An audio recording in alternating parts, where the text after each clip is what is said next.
Hello, my dear viewers. Welcome back to my channel.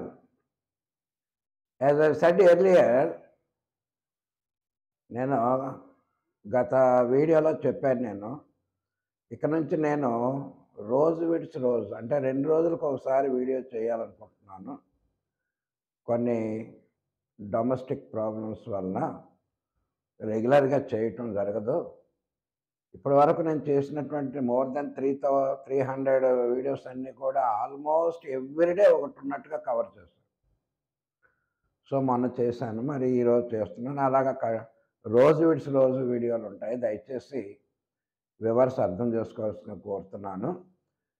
సరే, మనం correction of errors కింద మనం ఒక 10 వీడియోలు చేయాలని అనుకున్నాం. ఆల్రెడీ 7 కంప్లీట్ అయిపోయాయి. ఈరోజు మనం 8వది మొదలెడదాం. ఈ 10 అయిన తర్వాత మళ్ళీ మనం కొత్త చాప్టర్లోకి వెళ్ళటం జరుగుతుంది. ఈరోజు లెసన్ 8 అనమాట, రిగార్డింగ్ కరెక్షన్ ఆఫ్ ఎర్రర్స్. రోజుకి మనం ఒక 12, 14 అలా తీసుకోవటం జరుగుతుంది, అంటే ఈజీగా అర్థం అవటం కోసమని. సరే, ఈరోజు నేను తీసుకున్నటువంటి చూడండి. ఫస్ట్ది, the curry is smelling spicy. ఇది సహజంగా మనం అందరం ఎక్స్పీరియన్స్ చేసేదే. ఎక్కడన్నా మంచి మసాలా కూర, మటన్, ఫిష్, చికెన్ ఇలాంటివి వండుతున్నప్పుడు అందులో ఎప్పుడైతే మనం స్పైసెస్ అంటే మసాలా దినుసులు వేస్తామో ఆటోమేటిక్గా స్మెల్ వస్తుంది. అది ట్రెస్పాసెస్ అంటే మనం రోడ్డు మీద వెళ్ళే వాళ్ళకి కూడా మనకు ఆ స్మెల్ భలే ఉంది, ఎక్కడో బిర్యానీ వండుతున్నారు లేదా చికెన్ ఏదో వండుతున్నారు అనేటటువంటి ఫీలింగ్ వస్తుంది అనమాట.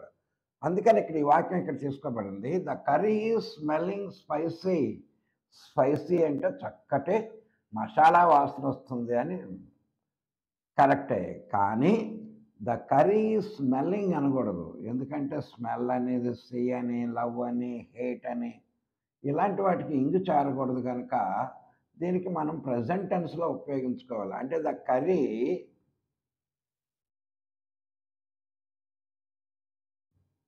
స్మెల్, కానీ ఇక్కడ కర్రీ థర్డ్ పర్సన్ కనుక చేర్చుకున్నాం.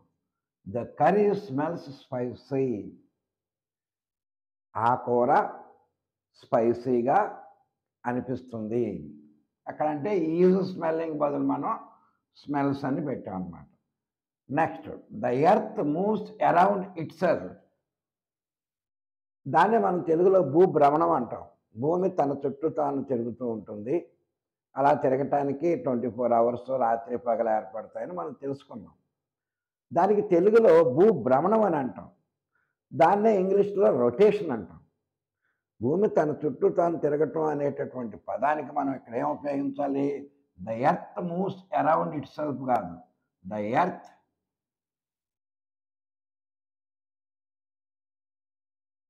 Rotates itself. Itself అంటే తనకు తానుగా. ఎప్పుడైతే సెల్ఫ్ వచ్చినాయో అవర్ సెల్ఫ్, దెమ్ సెల్ఫ్ ఈ విధంగా వస్తాయి కదా, ఎవరికి వాళ్ళే అని. మై సెల్ఫ్ నాకు నేను, హర్ సెల్ఫ్ ఆమెకి ఆమె. ఇట్ సెల్ఫ్ అంటే దానిగా ఏంటి? భూమికి భూమిగా, భూమి తన చుట్టూ తను. ఆ రొటేషన్ అనేటటువంటి పదాన్ని పెట్టుకోవాలి మనం. రొటేట్స్ అన్నాం ఎందుకంటే ఎర్త్ థర్డ్ పర్సన్ కనుక, వెర్బ్ ప్రెజెంట్ టెన్స్లో ఉంది కనుక దానికి ఎర్త్ చేస్తున్నాం. అంతేగాని మూవ్స్ అరౌండ్ ఇట్ సెల్ఫ్ అని అనకూడదు. అదేవిధంగా అది సూర్యుని చుట్టూ కూడా తిరుగుతుంది. దాన్ని రెవల్యూషన్ అంటాం మనం. తెలుగులో దాన్ని పరిభ్రమణం అని అంటం జరుగుతుంది. Next, Kumar is much talented. ఈ మచ్ అనేటటువంటిది, మెనీ అనేటటువంటిది, వెరీ అని ఇవన్నీ కూడా యాడ్వర్బ్స్. మచ్ అంటే ఎక్కువ, తక్కువ అలా మోతాదు చెప్పడానికి ఉపయోగిస్తాం.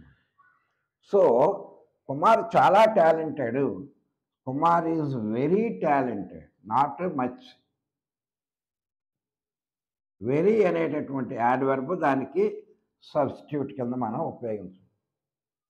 Kumar is very talented in singing, whatever it may be. వాడు దేంట్లో ప్రావీణ్యం సంపాదించాడో అందులో మంచి టాలెంట్ కలిగినటువంటి వ్యక్తిని మనం చెప్పుకోవటం జరుగుతుంది. Next, she is going to school every day. ఆమె ప్రతిరోజు స్కూల్కి వెళుతూ ఉంది. ఇది ప్రజెంట్ కంటిన్యూస్ టెన్స్లో ఉంది. చూడండి, ఈజ్ అనేటటువంటిది ఈజ్ అనేది ప్రజెంట్, గోయింగ్ అనేది అంటే అది ఇది హెల్పింగ్ వెర్బ్, గోయింగ్ అనేది కంటిన్యూ. టోటల్‌గా she is going to school everyday అంటే ప్రెజెంట్ కంటిన్యూస్ టెన్స్‌లో మనం ఉపయోగించాం. కానీ ఇక్కడ ఎవ్రీ డే ప్రతిరోజు, ప్రతిరోజు జరిగే క్రియ లేదా అలవాటు లేదా నగ్న సత్యాలు ఇలాంటి వాటన్నిటిని కూడా మనం సింపుల్ ప్రెజెంట్ టెన్స్‌లో ఉపయోగించాలి. I always take tea only అన్నామనుకోండి, లేదా I am taking tea only always, ఎల్లప్పుడూ కూడా నేను టీ తాగుతూనే ఉన్నాను. అది నా యొక్క అలవాటు. అది రెగ్యులర్‌గా జరిగేటటువంటి క్రియ. అలాంటప్పుడు ఇంగ్‌లో ఇలాంటివి చేర్చకూడదు. I take tea every day. I take tea every time or always. ఆ విధంగా ఇక్కడ మనం she is going to school every day ప్రతిరోజు అని వచ్చింది గనక, వాక్యమేమో ప్రెజెంట్ కంటిన్యూస్ టెన్స్‌లో వచ్చింది గనక, రూల్ ప్రకారం అయితే సింపుల్ ప్రెజెంట్ టెన్స్‌ను ఉపయోగించాలి. అంటే ఒకే ఒక వెర్బ్ ఉండాలి. ఆ వెర్బ్ ప్రెజెంట్ టెన్స్‌లో ఉండాలి. సో, షీ ఈజ్ గోయింగ్ అనేటటువంటిది తీసేయాలి మనం ఇక్కడ. మరి ఏం రాయాలండి? She go. కానీ షీ థర్డ్ పర్సన్ ఏకవచనం. పైగా ఇది ప్రెజెంట్ టెన్స్. కనుక వెర్బ్‌కి ఎస్ చేర్చాలి. కానీ గోకి, డూకి ఈఎస్‌లు చేర్చాలి. Drink drinks, play plays, do does అనకూడదు మనం. డస్ డిఓఈఎస్.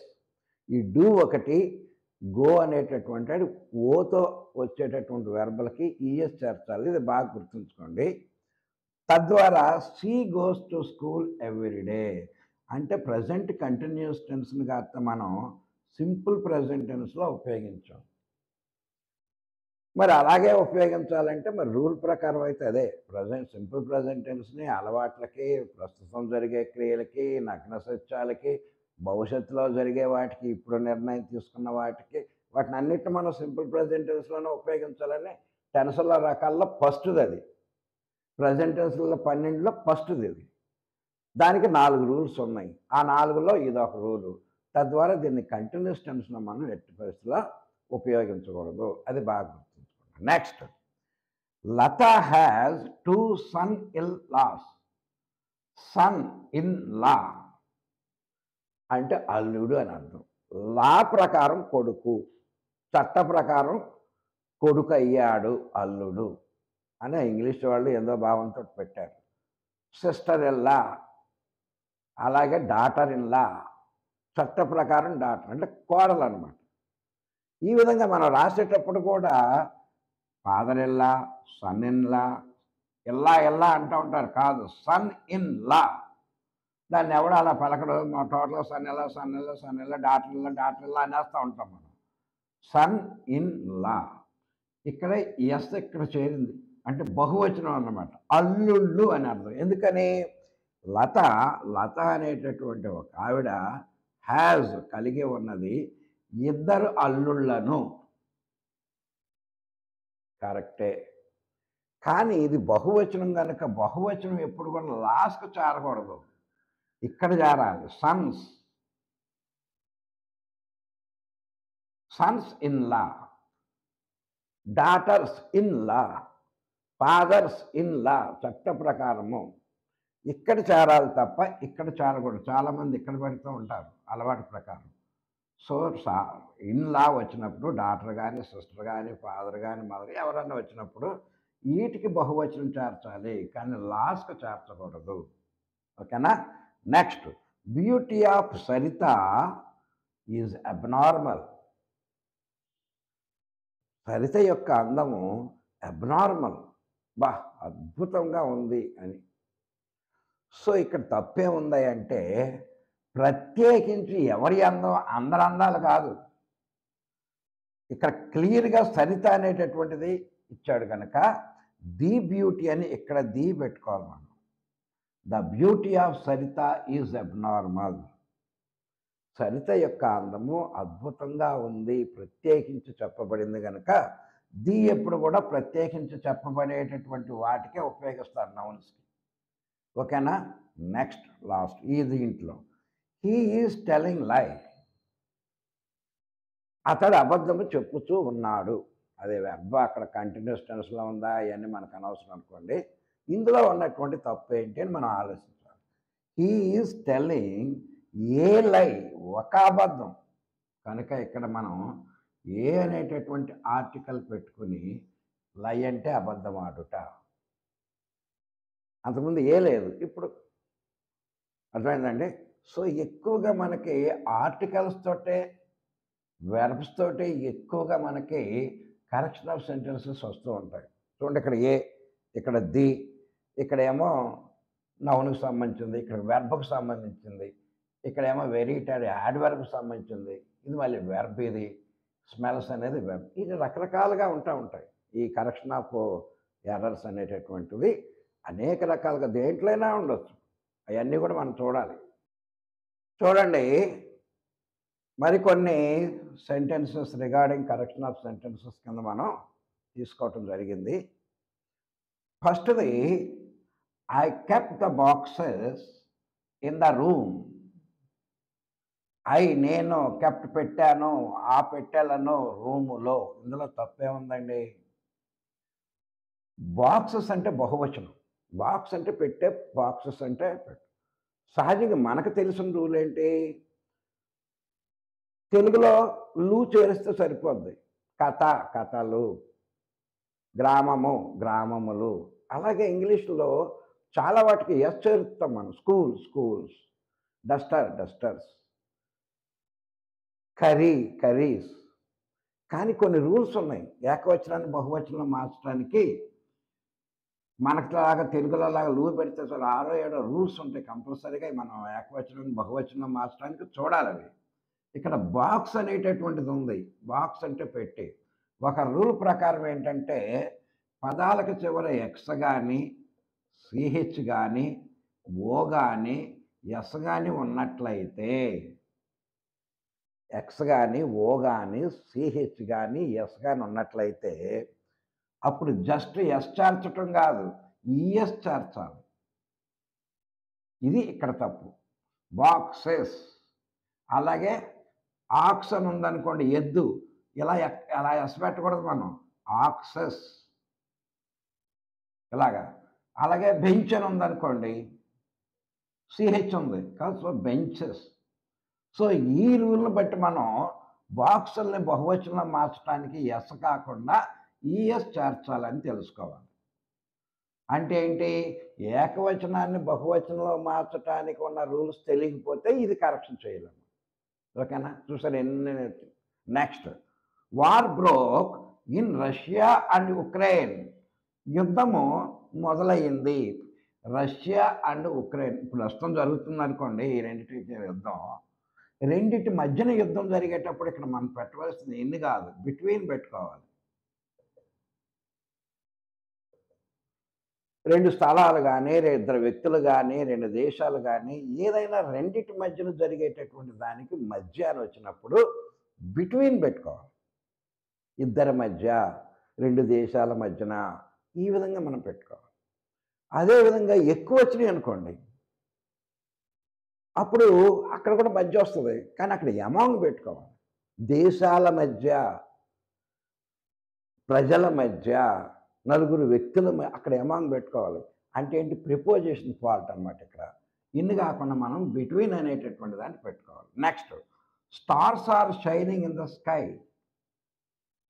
ఇది ఇందాక లాంటిదే. She is going to school everyday లాగానే ఇది నగ్న సత్యం. స్టార్స్ అనేవి ఆకాశంలో ప్రకాశిస్తూ ఉంటాయి. అది ఎవడు కూడా కాదనలేనటువంటి యూనివర్సల్ ట్రూత్. యూనివర్సల్ ట్రూత్ని, అలవాట్లని, వీటినన్నిటిని మనం కంటిన్యూస్ టెన్స్లో ఉపయోగించకూడదు అని ఇప్పుడే చెప్పాను నేను. మరి దేంట్లో ఉపయోగించాలి? సింపుల్ ప్రెజెంట్ టెన్స్లో ఉపయోగించాలి. అంటే ఏంటి? స్టార్స్ ఇక్కడ మన సింపుల్ ప్రెజెంట్ టెన్స్లో ఆరో ఎలాంటివి రావు కనుక సింపుల్గా ఒకే ఒక వెర్బ్ వస్తుంది, షైన్. స్టార్స్ షైన్, ప్రకాశిస్తుంది. మరి ఇక్కడ ఎస్ ఎందుకు చేర్చలేదంటే స్టార్స్ అనేది బహువచనం కనుక. అదే ఏకవచనం అయితే ఎస్ చేస్తాం, షైన్స్ అని పెడతాం. సో ఇది నగ్న సత్యం. నిన్న ప్రకాశించింది, ఈరోజు ప్రకాశిస్తుంది కదండి, రేపు కూడా ఆకాశంలో ప్రకాశిస్తుంది కదా. 3 టెన్స్లు ఉపయోగిస్తానంటే కుదరదు. ఎప్పుడు కూడా వీటిని సింపుల్ ప్రెజెంట్ టెన్స్‌లోనే ఒకే ఒక వెర్బ్‌తో ఉపయోగించాలి. విండ్ బ్లోస్ గాలి వీచును. మ్యాన్ డై మనిషి చనిపోతే ఇవన్నీ నగ్న సత్యాలు. వాటిని ప్రెజెంట్ టెన్స్‌లో next farmer digged 2 holes in the field. రైతు తన పొలంలో 2 రంధ్రాలను గుంటలను తవ్వాడు. ఎందుకో మొక్కలేయటానికో దేనికో. ఇక్కడ డిగ్డ్ అనేటటువంటి వెర్బ్‌లో ఉంది ఫాల్ట్. ఏంటంటే తవ్వాడు డిగ్డ్ కరెక్ట్‌గానే ఉంది. కానీ ఇది రాంగ్. సహజంగా ఈడి చేరిందంటే రెగ్యులర్ వెర్బ్ అంటాం. కానీ డిగ్‌కి రెండవ రూపం డిగ్డ్ కాదు, డగ్ ఇర్రెగ్యులర్ వెర్బ్.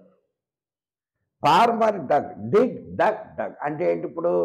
ఆ వెర్బల్లో 3 రకాలు మనకు వచ్చి ఉండాలి. చూసారా? Dig, dug, dug. ఫర్బిడ్ నిషేధించుట, ఫర్బేడ్, ఫర్బిడెన్ నిషేధించబడెను. ఆ వెర్బ్‌కి 3 రూపాలు కూడా మనకు వచ్చి ఉండాలి. నెక్స్ట్ ఆ విధంగా అనమాట. The farmer dug 2 holes in his field. Next he is showing many tricks. ఒక మ్యాజిషియనో ఎవడో ఒకడు మనకి చిన్నపిల్లలకి చాలా ట్రిక్స్ చేస్తూ ఉంటారు. ఒకప్పుడు ఆ ట్రిక్స్ రహస్యంగానే ఉండే. ఇప్పుడు యూట్యూబ్ పుణ్యమా అంటే ఎలాంటి సీక్రెట్ అయిన మ్యాజిషియన్ చేసే చక్కగా మనకు క్లియర్గా చూపిస్తున్నారు. ఒక విధంగా వాళ్ళు కడుపు కొట్టేసినట్టు. అది తెలిసినట్టు వల్ల ఎవడ మ్యాజికల్ గీజికల్ చూడలే ఇప్పుడు. అది సీక్రెట్గా ఉంటేనే దాని అందం. సరే ఓకే. ప్రపంచంలో తెలియకూడదంటే ఏమీ లేదు, ఉండకూడదనే ఉద్దేశంతో వాళ్ళు చేస్తున్నారు. హీ ఈజ్ షోయింగ్ మెనీ చాలా ట్రిక్స్ అతను చూపిస్తున్నాడు. చూపించటం కాదండి ఇక్కడ. షోయింగ్ అని పెట్టకూడదు. మరి ఏం పెట్టాలి? He is exhibiting. ప్రదర్శిస్తున్నాడు. He is exhibiting many tricks. చూపించటమే కాదు, ట్రిక్లు చెయ్యాలి కదా. అలా చూసుకుంటూ ఉంటే సరిపోద్దా? ఆ ఆటి తీయటం, ఆ పాలు గ్లాసులు వేయటం, అవి నిండకపోవటం, నెత్తి మీద పెట్టి మన పాలతో టీ కాయటం, ఇవన్నీ కూడా వాడు ఎగ్జిబిట్ చేయాలి, చూపించాలి, డెమాన్స్ట్రేట్ చేయాలట. ఆ డెమాన్స్ట్రేషనే దాన్ని మనం ఎగ్జిబిటింగ్ అని చెప్తున్నాం అనమాట. సో ఇక్కడ డోంట్ యూజ్ షోయింగ్ అనే పదాన్ని మ్యూజిషియన్స్కి ఉపయోగించకండి. Exhibiting. The picture is drew by Satish. దీనిలాగానే the picture is drew by Satish. కరెక్టే, పిక్చరు సతీష్ చేత గీయబడినది. డ్రూ కరెక్టే కదా. కానీ ఎప్పుడైతే మనకి యాక్టివ్ ప్యాసివ్లు వస్తాయో మూడవ రూపంలో ఉన్నటువంటి వెర్బ్ను ఉపయోగించాలి. అంటే past participle. The picture is drawn. బాగా అబ్జర్వ్ చేసుకోండి. యాక్టివ్ని ప్యాసివ్లో మార్చేటప్పుడు కంపల్సరీగా 3 V3 వెర్బ్ ఉండాలి. Milk was drunk, board was painted, lesson was thought. 3వ రూపంలో ఉండాలి. అంటే చేయబడింది, తినబడింది అలా వచ్చినప్పుడు మనం ఎప్పుడు కూడా 3వ అంటే ఏంటి రావాలి? Drawn. The picture is drawn by Satish. And last for today, the manager sad to get out. ఎవడో కోపం వచ్చింది ఆయనకి, వాళ్ళ క్లర్క్నో ప్యూన్నో లేకపోతే ఎవడో ఉన్నాయి, గెట్ అవుట్, బయటకు పో అన్నాడు. మేనేజర్ అన్నాడు. సహజంగా బయటికి పోమని కోపంగా చెప్పేటటువంటి దాన్ని సెడ్ అని అంటాం. ఎలా అంటాం మనం? పోలీసు సబ్ ఇన్స్పెక్టర్ నాన్న రా బాబు, ఏం కావాలి కూర్చో, ఎక్కడ దొంగతనం చేసి అలా చెప్తాడు. ఆ ఫోర్సే వేరు, ఆ పదాలే వేరు. అదేవిధంగా ఇక్కడ మేనేజర్ చాలా స్ట్రాంగ్గా చెప్పాడు. సో సెడ్ చెప్పాడు అనకూడదు మనం. ఆర్డర్డ్, ఆజ్ఞాపించాడు. టు గెట్ అవుట్, బయటికి పోరా అని. అంటే సెడ్ అనేటటువంటి దాన్ని మనం డైరెక్ట్ని ఇక్కడ ఇండైరెక్ట్లో చేస్తున్నాం. ఇండైరెక్ట్లో వచ్చినప్పుడు సెడ్ రాదు. ఇండైరెక్ట్ రూల్స్ అన్నీ కూడా మనం తెలుసుకోవాలి. డైరెక్ట్ ఇండైరెక్ట్లో మార్చేటప్పుడు మామూలు వాక్యాలు, ప్రశ్నలు, వినతులు, ఆశ్చర్యార్థకాలు, దేనికి వేరే వేరే రూల్స్ ఉంటాయి. సో టోటల్గా చెప్పబోయేది ఏంటంటే కరెక్షన్ ఆఫ్ సెంటెన్సెస్ మనం పర్ఫెక్ట్గా చేయాలంటే కరెక్షన్ మొత్తం పర్ఫెక్ట్ గ్రామర్ వచ్చి ఉండాలి, లేకపోతే కష్టం. సో ఈ విధంగా మనం ఈ రోజుకి అండర్ లెసన్ 8 ఇంకా మనం 2 లెసన్స్ కంప్లీట్ చేయవలసి ఉంది. చాలా ఉంటాయండి. కానీ మరి ఈ రోజు చెప్తున్నాడని బోర్ ఫీల్ అవుతారని నేను 10 కనీసం ఒక 200 మీకు కవర్ అవుతాయి అనే ఉద్దేశంతో నేను చెప్పడం జరిగింది. సో నిన్న చేయలేదు, మళ్ళీ రేపు ఉండదండి మై డియర్ వ్యూవర్స్, ఎల్లుండి చేస్తాను. ఎందుకంటే కొంచెం వర్క్స్ ఇంట్లో పెండింగ్ వర్క్స్ వల్ల రోజు రెగ్యులర్గా మరి ప్రిపేర్ అవ్వటం, లోడ్ చేయటం ఇదంతా కూడా కొంచెం అబోవ్ మై ఏజ్ అని కనుక I have taken this decision to make a video per once in 2 days. So రేపు ఉండదు, మళ్ళీ ఎల్లుండి. So bless my channel. So as usually I request you all to subscribe my channel, like and share to your friends. That is it for today, my dear viewers. Thank you.